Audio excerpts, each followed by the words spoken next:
Hello and फ़खैर रागले to all of you. मैं हूं फ़खर यूसुफ़ज़ई और आप देख रहे हैं डिबेट विद फ़खर। आज की डिबेट में बात करेंगे कनाडा और इंडिया के हवाले से बात, क्योंकि आजकल अगर जितना भी इंटरनेशनल मीडिया खोले तो ये खबर ऐसा लगता है कि टॉप पे है। दो खबरें हैं, एक इजराइल जो वॉर चल रही है वो टॉप की न्यूज़ में चल रही है, और दूसरी ये जो इंडिया और कनाडा के दरमियान कॉन्फ्लिक्ट है इसके ऊपर ज़्यादातर खबरें नज़र आ रही होती है। मामला क्या है, अमेरिका का क्या रोल है, फाइव आइज का क्या रोल है, इस हवाले से भी बात करने की कोशिश करेंगे। इसके साथ साथ अभी रिसेंटली एससीओ ओवर हुआ है इन इस्लामाबाद, और उसके हवाले से जैसे वो खुशगुमानियाँ और बहुत सारी चीज़ें अभी तक दिमाग में हैं क्योंकि मैं खुद भी कवर कर रहा था उसको। तो बड़ी सारी चीज़ें अभी भी, क्योंकि अभी तो जैसे शुरुआत हुई है, डॉक्टर जयशंकर साहब आ गए वापस चले गए। सुनने में आ रहा है कि जी क्रिकेट डिप्लोमेसी और ये वो चले, जो भी होगा अच्छा होगा, आई होप सो। और दोनों शायद एक दूसरे को सुने। मियां नवाज शरीफ साहब ने भी, जो हमारे जर्नलिस्ट कम्युनिटी के इंडिया के लोग आए हुए थे, तो उनसे भी कहा कि यार आगे बढ़ना चाहिए। तो देखते हैं कि उस बात को मतलब प्राइम मिनिस्टर साहब जो हैं इंडिया के, मोदी साहब या बाकी लोग कितना उसको वेटेज देते हैं, सुनते हैं। ये उनकी मर्जी, उनका फैसला होगा। बट खैर एनीवे, दोनों के आपस में कुछ अच्छे मरासिम भी हैं, तो शायद कोई कुछ छोटी मोटी चीज होने को हो जाए। देखते हैं। खैर let's hope for the best. और बात करने के लिए मैं ज्वाइन कर रहे हैं सीनियर एनालिस्ट, हमारे दोस्त, हमारे भाई डॉक्टर अभिषेक मिश्रा साहब, all the way from India. Doctor साहब, thank you very much for joining my show. Thank you, Fagar Bhai, for having me on your show. Always a pleasure. As you said, it's a family show. Thank you very much doctor साहब, बहुत शुक्रिया आपका। अच्छा doctor साहब, मुझे ये बताइएगा कि कनाडा का मामला, इस पे लास्ट वीक भी मेरी और आपकी बात एससीओ समिट से पहले भी हुई थी, लेकिन ऐसा लगता था कि शायद कुछ थोड़ी सी इसमें मतलब कमी आ सकती है। बट ये तो दिन हर गुजरते दिन के साथ इसमें ऐसे लग रहा होता है कि जैसे नई आग लग रही है, एक दूसरे के लोगों को एक्सपेल कर दिया गया। फिर अमेरिकन जो एफबीआई का स्टेटमेंट आया कि हमने जी एक कोई इंडियन एम्प्लॉय, मतलब इंडियन गवर्नमेंट के एम्प्लॉय है और हमारे पास हैं, मतलब इस तरह की चीजें। फिर यूके की तरफ से आना एज ए फाइव आई का मेंबर, और फिर न्यूजीलैंड, ऑस्ट्रेलिया। सर क्या देख रहे हैं ओवरऑल, ये सिचुएशन इतनी बिगड़ती हुई क्यों जा रही है, मतलब संभलने का नाम जैसे नहीं ले रहे। देखिए, ये तो वेस्ट को अब आप एक टैक्टिक्स तो चाहिए था ना, जो इंडिया कर रहे थे और जो एस जयशंकर साहब के बयान थे विच वाज रविंग फेदर। तो ये ठीक है, ये प्रेशर टैक्टिक्स वो करना चाहते हैं। वो अगर दुनिया को ये दिखाना चाहते हैं कि पन्नून की अगर टारगेटेड किलिंग का अटेम्प्ट जो है वो कोई बड़े संत और महात्मा की टारगेटेड किलिंग का अटेम्प्ट है, और वो अगर इंडिया को होल्ड करना चाहते हैं, इसके लिए पन्नून ने $50 लाख की इनाम रखा है इंडिया के जो है वो डिप्लोमेट के ऊपर। क्या कार्रवाई की आपने? कोई कार्रवाई नहीं की। ये जो हरदीप सिंह निज्जर था, ये डेजिग्नेटेड टेररिस्ट था इंडिया का। तो फिर मैं ये पूछना चाहता हूं कि क्या आप यही काम इजरायली डिफेंस फोर्स के लोगों के लिए करोगे, जो उन्होंने आज एक सिविलियन इलाके में जाके हमास के जो मेन वो थे, क्या नाम है, याया सिनवर, उसकी हत्या कर दी उन्होंने। बकायदा उसको रिकॉर्ड भी करा है वो। तो दोनों में क्या अंतर है? याया सिनवर की क्या गलती थी? अगर पन्नून और याया सिनवर में गलती यह है कि अमेरिका का दुश्मन दुनिया का दुश्मन, लेकिन बाकियों का दुश्मन अमेरिका का दोस्त, तो फिर अमेरिका और वेस्ट को डिसाइड करना है, करने दीजिए वो जहां तक ले जाना चाहते हैं। अगर वो इस चीज पे, अगर वो पन्नून के लिए इंडिया और वेस्ट के संबंधों को खटास लाना चाहते हैं तो वो कर ले। आज का वर्ल्ड ऑर्डर तो ऐसा नहीं है जिसमें कि वेस्ट जो चाहेगा वैसा ही होगा। अगर वो इस चीज को और एस्केलेट करना चाहते हैं तो सो बी इट। भाई हमारे पास कोई ऑप्शन नहीं है ना फकर भाई, हमारे पास कोई ऑप्शन नहीं है। जैसे हमास के पास कोई ऑप्शन नहीं था, दे हैव टू फाइट और डाई, और कोई ऑप्शन नहीं है। हमारे पास भी कोई ऑप्शन नहीं है कि आप हमारी टेरिटोरियल इंटेग्रिटी को, कोई भी आदमी खड़ा होकर के, चूंकि वो अमेरिकन सिटीजन बन गया है तो उसके पास लाइसेंस है इंडिया की टेरिटोरियल इंटेग्रिटी को चैलेंज करने का, इंडिया के डिप्लोमेट्स को धमकी देने का। If this is what it is, if this is what it has become, तो ठीक है। आज यूके ये कर रहा है। जब यूके में अभी आज से 1 साल पहले हमारी इंडियन एम्बेसी में यही खालिस्तानी घुस गए थे, उन्होंने इंडिया के झंडे को उतार करके और वहां पे खालिस्तान का झंडा लगा दिया था। इतनी बड़ी हरकत हो गई। आपने क्या किया? उनके जो ये कल्प्रिट्स थे उनको क्या प्रोसिक्यूशन हुआ? उनके अगेंस्ट में कौन से चार्जेस लगे? या ये भी freedom of speech and expression है? तब तो कल को इंडिया के लोगों को मार देना भी freedom of speech and expression होगा, कल को भारत को तोड़ देना भी freedom of speech and expression होगा। तो फिर वेस्ट डिसाइड करे कि freedom of speech and expression की डेफिनेशन क्या है भाई। अगर ओसामा बिन लादेन जो है वो पाकिस्तान में था तो वो टेररिस्ट था, पाकिस्तान भी कह सकता है कि भाई हमारे यहाँ पे था, वो सेफ गेस्ट था, आपने कैसे मारा, और उसके बाद जो है बुश को वांटेड क्रिमिनल के रूप में प्रोसिक्यूट किए जाना चाहिए। ये इस तरीके का डबल स्टैंडर्ड, भाई कौन है पन्नून भाई और कौन है ये जो मारे गए, ये डेजिग्नेटेड टेररिस्ट है इन इंडियन लॉ। आप ये कह दो कि आप इंडियन लॉ को मानना नहीं चाहते, अगर आपकी ये बात, अगर आप इंडिया को घेरना चाहते हो इस पॉइंट पे, तो फिर ठीक है, दुनिया आमने सामने आ जाएगी। अगर अल्टीमेटली सब चीजें कोऑर्जन से होनी है तो क्या होना है अंत में are you going for any kind of war? वो तो होगा नहीं। आप अगर इसको डिप्लोमेटिक लड़ाई लड़ना चाहते हो, एक दूसरे को पब्लिक में शेम करना चाहते हो, तो ठीक है, so be it. India is all geared up for that, but we will not compromise with our territorial integrity, sovereignty, and the criminals who are threatening India from outside. अच्छा doctor साहब, एक तो ये आप कह रहे हैं कि एक प्रेशर टैक्टिक्स हैं, लेकिन ये एलिगेशन बड़े मैं ये कहूँगा छोटी बात नहीं है सर। मतलब किसी कंट्री के डिप्लोमेट्स के हवाले से इस तरह के स्टेटमेंट्स देना या फिर अमेरिका की तरफ से स्टेटमेंट आना कि लाजमी सी बात है वो सपोर्ट कर रहे हैं कनाडा को, कनाडा अकेले नहीं है। अगर आपको याद होगा तो एक हफ्ता पहले भी गालिबन मेरी और आपकी ही बात हो रही थी कि जी अमेरिका का क्या रोल है या क्या हो सकता है, तो उस वक्त शायद मेरा भी ये ख्याल था कि नहीं, इस तरह नहीं, शायद इतना सपोर्ट नहीं करेगा, क्योंकि अमेरिका के इंडिया के साथ भी बहुत कारोबारी ताल्लुकात भी हैं, वैसे पार्टनरशिप है हर चीज़ में, काफ़ी सारी चीज़ों में है। लेकिन ऐसे लगता है कि अमेरिका एकदम से भूल जाता है या क्या उनका एक सिस्टम है कि वो ऐसे हो जाता है जैसे कुछ था ही नहीं। नहीं देखिए, कारोबारी सिस्टम तो पीपल टू पीपल होते हैं, प्राइवेट एक्शन होते हैं, तो मेरे ख्याल से दोनों को मिलाना नहीं चाहिए ना। तो वो ठीक है, वो तो it has nothing to do with the state of America. जो इन्वेस्टमेंट इंडिया में आ रहे हैं या जो इन्वेस्टमेंट इंडिया से जा रहे हैं, उसको उसका इस पे कोई असर नहीं पड़ने वाला है। It will not hamper the business activity, it will hamper the government to government relationship में भी। लेकिन दोनों कंट्रीज ने ऐसा नहीं कहा कि हम इंडिया का इन्वेस्टमेंट अमेरिका में नहीं लेंगे या अमेरिकन इन्वेस्टमेंट हम इंडिया में नहीं लेंगे। They are all welcome. ये तो गवर्नमेंट टू गवर्नमेंट की बात अलग है और पीपल टू पीपल की बात अलग है। गवर्नमेंट टू गवर्नमेंट रिलेशनशिप सार हो सकती है, people to people things will go as usual. जिनको बिजनेस करना है वो जाके अमेरिका में जाके बिजनेस करे, जिनको पढ़ना है अमेरिका में इंडिया से वो जाके पढ़े, जो बच्चे वहां पे जॉब लेना चाहते हो जॉब लें। उसी तरीके से अमेरिकन यहाँ आके अगर इन्वेस्ट करना चाहते हैं करें, हमारे साथ टेक्नोलॉजी में आगे बढ़ना चाहते हैं बड़े। ऐसा तो नहीं है ना कि पन्नून के लिए वो कह रहे हैं कि इसरो नासा का जो रिसर्च का कोलैबोरेशन है हम उसको डाउनग्रेड करने जा रहे हैं, या जो इन्वेस्टमेंट है हम उसको वापस बुला रहे हैं। They are two different transactions all together. West India को डिप्लोमेटिकली घेरना चाहता है, बाकी संबंधों को, जैसे हमारी चाइना के साथ लड़ाई है, चाइना कहता है लड़ाई चलने दीजिए, जो बॉर्डर पे हो रही है, बिजनेस और ट्रेड को अपनी जगह रखिए। तो ये उसी तरीके का सिचुएशन है। It will not hamper or impact our economic ties or economic cooperation or other kind of cooperation with the America or the West.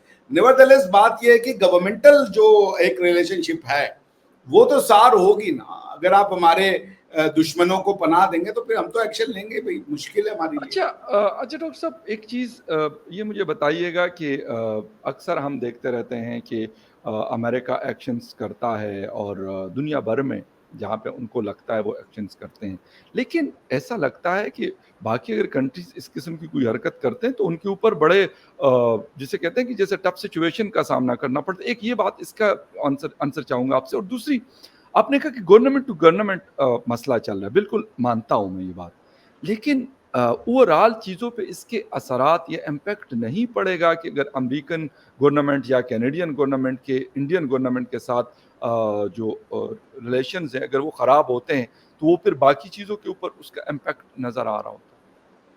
नहीं फकर भाई, ये तो प्रूवन है, इससे कोई फर्क नहीं पड़ता। चाइना और इंडिया का ट्रेड आज भी $100 बिलियन से ऊपर का है, और हम पिछले 2 साल से 3 साल से जो है गलवान में लड़ाई लड़ रहे हैं। उसके पहले भी 1962 का लड़ाई हम लड़ चुके हैं। हमारे कभी अच्छे रिलेशनशिप नहीं थे, फिर भी हमारा बायलैटरल टाई का जो बायलैटरल ट्रेड का जो वॉल्यूम है ओवर $100 बिलियन है।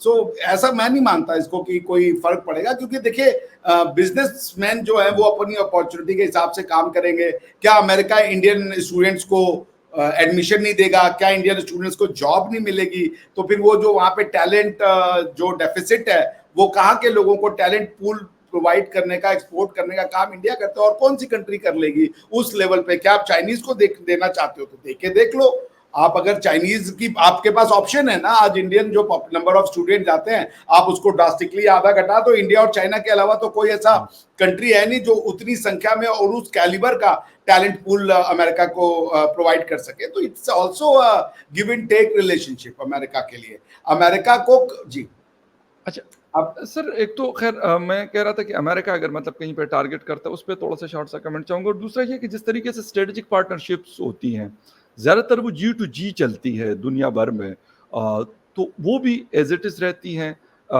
या नहीं। दूसरा, एक दूसरे के डिप्लोमेट्स को जब एक्सपेल किया जाता है, गालिबन पहली दफ़ा शायद इस लेवल पे कुछ हुआ है, चाइना के साथ इस किस्म की कोई चीज़ नहीं हुई, और शायद पाकिस्तान और इंडिया के दरमियान ऐसा हुआ था 2019 में, if I am not wrong, जब पाकिस्तान के हाई कमिश्नर को वहाँ से कहा गया कि आप जाएं और इंडियन हाई कमिश्नर को यहाँ से कहा गया कि आप चले जाएं। जी देखिए, मैं वही कह रहा हूँ, ऐसा नहीं है कि इंडिया और चाइना का, अरे इंडिया और कनाडा का ये जो एक्सपल्शन हुआ है ये सिर्फ पहली बार हुआ है। मेरे ख्याल से बहुत पहले जब इंडिया ने न्यूक्लियर वेपन पहली बार टेस्ट किया था पोखरण 1 1970s में, तो भी हमारे रिलेशनशिप दे टुक अ नोज डाइव और ये हुआ था।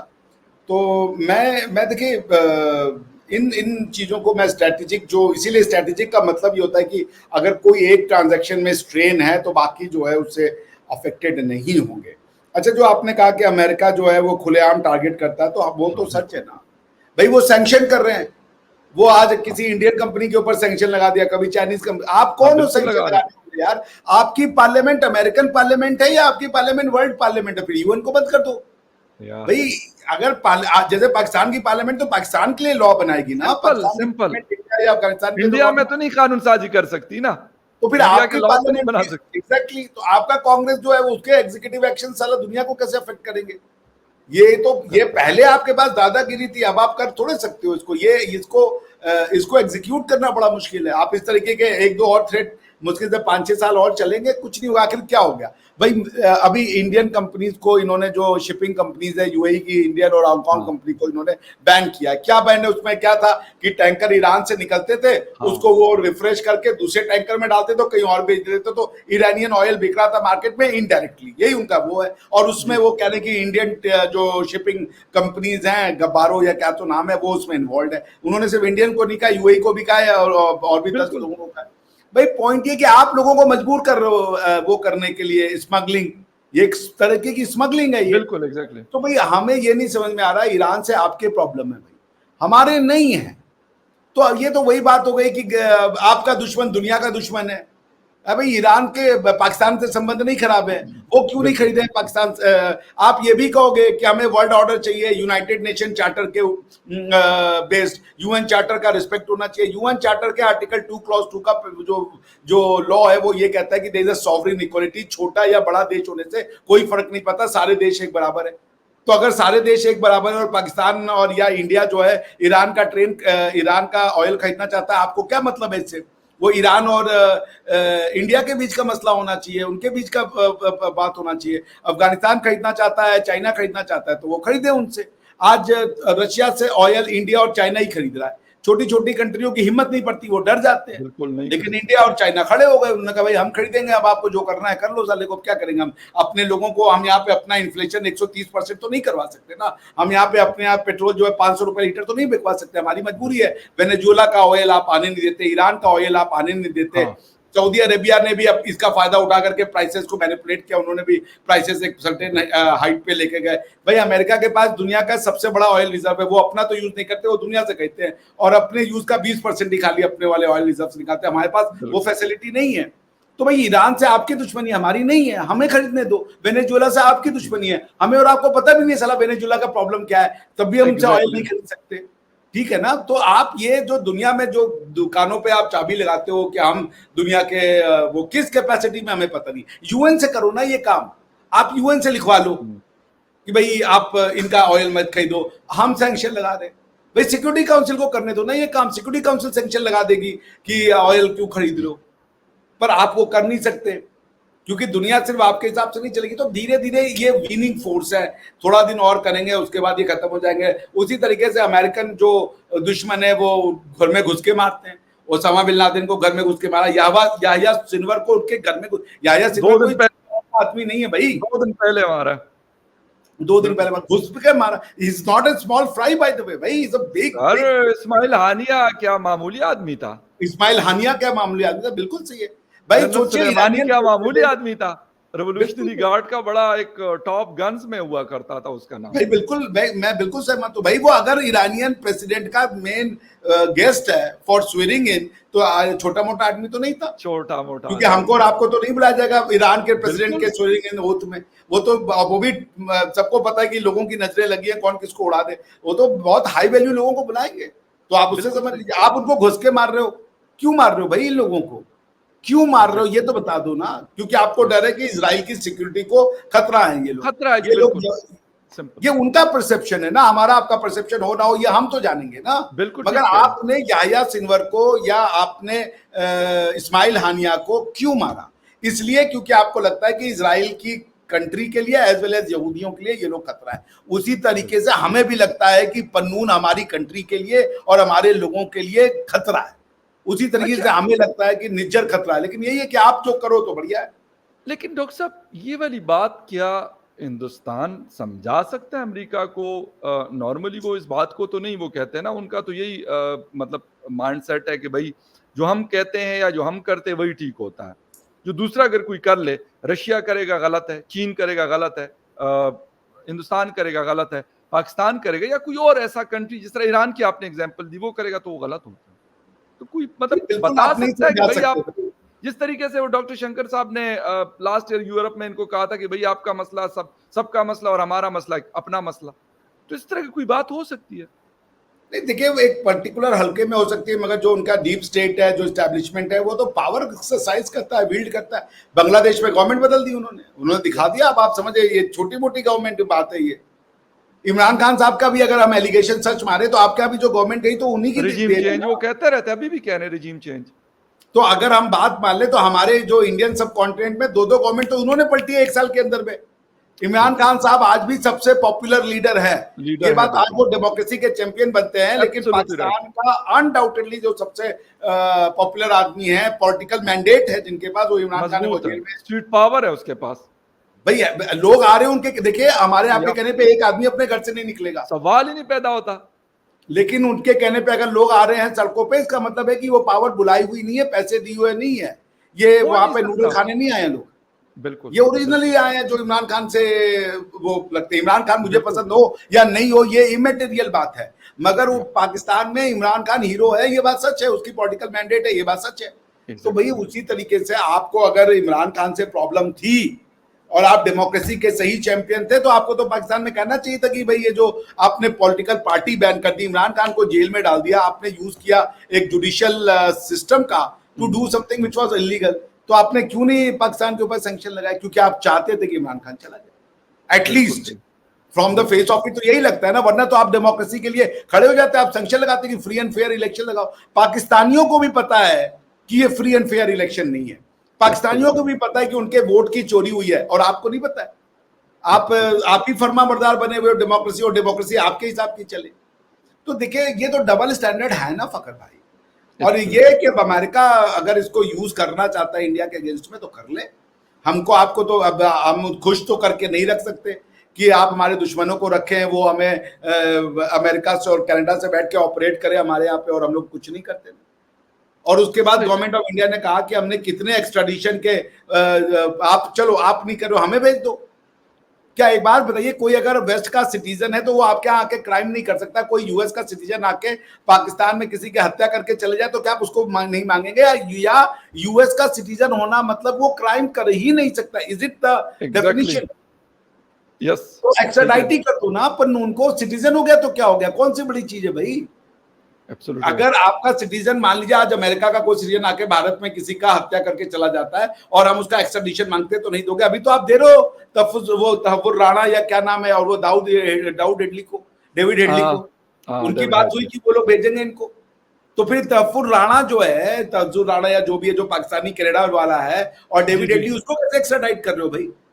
यूज कर रहे हो ना आप अपने हिसाब से, क्योंकि एग्जैक्टली 26/11 में आपके गोरे भी मरे थे, तो आप हाँ समझ रहे हो कि हाँ ये तो इंटरनेशनल टेररिज्म का मामला है। लेकिन चूंकि जब इंडियन मरे तो वो भाई वो आपका मामला है, वो हमारा सिटीजन है। मतलब अमेरिकन और या कैनेडियन सिटीजन मिल जाइए, फिर आपके पास छूट है कि आप पाकिस्तान, इंडिया और इस सब इलाकों में आके अपराध कीजिए, आपको कुछ नहीं भी माना करें, जाएगा। वो फ्रीडम ऑफ कुछ भी स्पीच एंड करें, एक्सप्रेशन है जी, ये है बिल्कुल उनका सही। इंटरप्रिटेशन।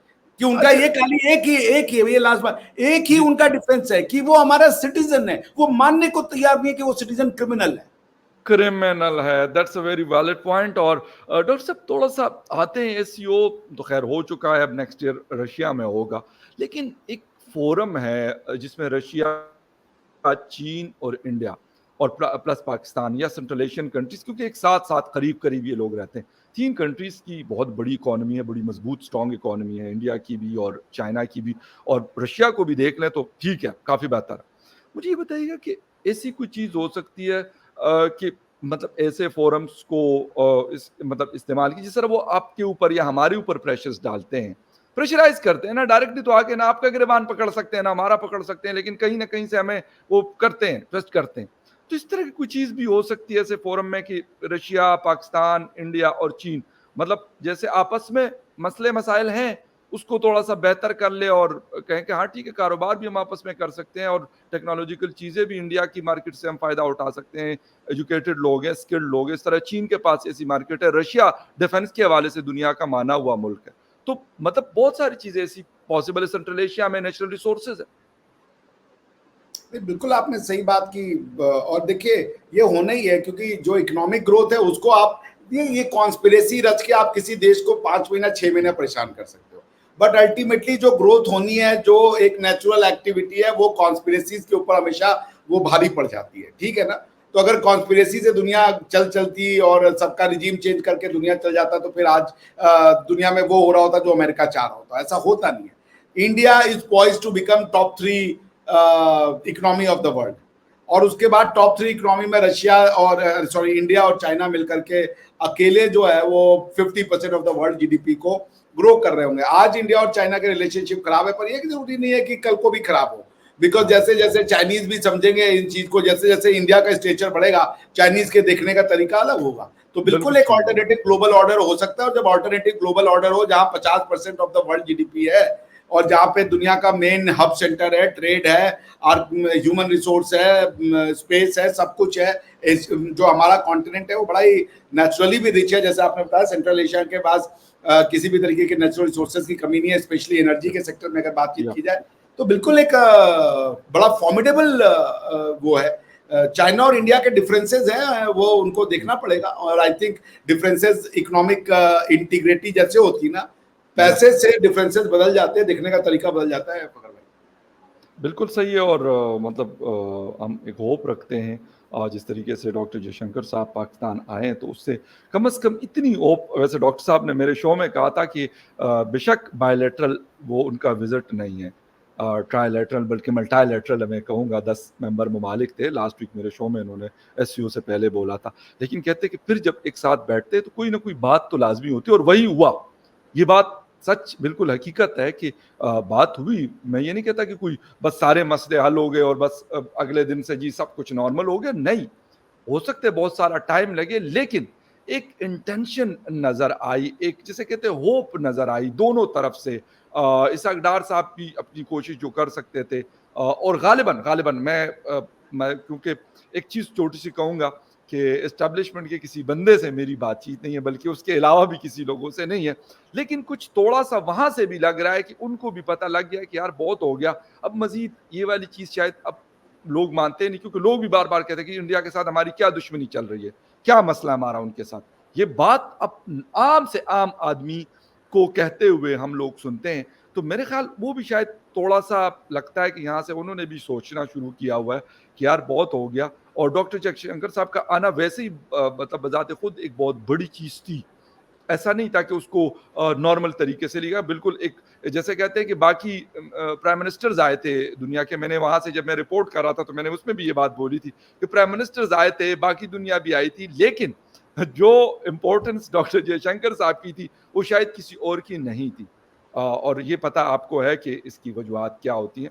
तो खैर एनीवे देखते हैं कि वो कह रहे हैं कि क्रिकेट से शुरू करेंगे, चले क्रिकेट से हो, हॉकी से हो, टेनिस से हो, कबड्डी से हो या किसी और चीज़ से हो, लेकिन कहीं न कहीं शुरुआत हो और अच्छी शुरुआत होनी चाहिए। ट्रस्ट जो डेफ़िसिट है वो कम होना या ख़त्म होना बहुत ज़रूरी है। एक-दूसरे का ट्रस्ट जीतना बहुत ज़रूरी है कि हमें ये ना हो, हमारे वाले ये हमें ना बताएँ कि बस इंडिया तो भई वो अस्तीने चढ़ाकर पहुँच रहे हैं। ओ भई नहीं आ रहे अस्तीने चढ़ाकर, उनको भी ये हो कि कश्मीर में जो भी होगा, हमारी फ़ौज या हमारे लोग, हमारे सब कुछ होगा, लेकिन इस किस्म की कोई चीज़ नहीं हो सकती जो माज़ी में होती रही है। खैर एनीवे डॉक्टर साहब थैंक यू वेरी मच। वो कहते हैं ना hope is a good thing and good thing is never die. खैर एनीवे डॉक्टर साहब once again thank you very much. आपके टाइम का बहुत शुक्रिया। And viewers thank you very much for watching debate with Fakhar Yousafzai. किसी और डिबेट में आपसे फिर मुलाकात होगी, तब तक के लिए टेक केयर एंड बाय।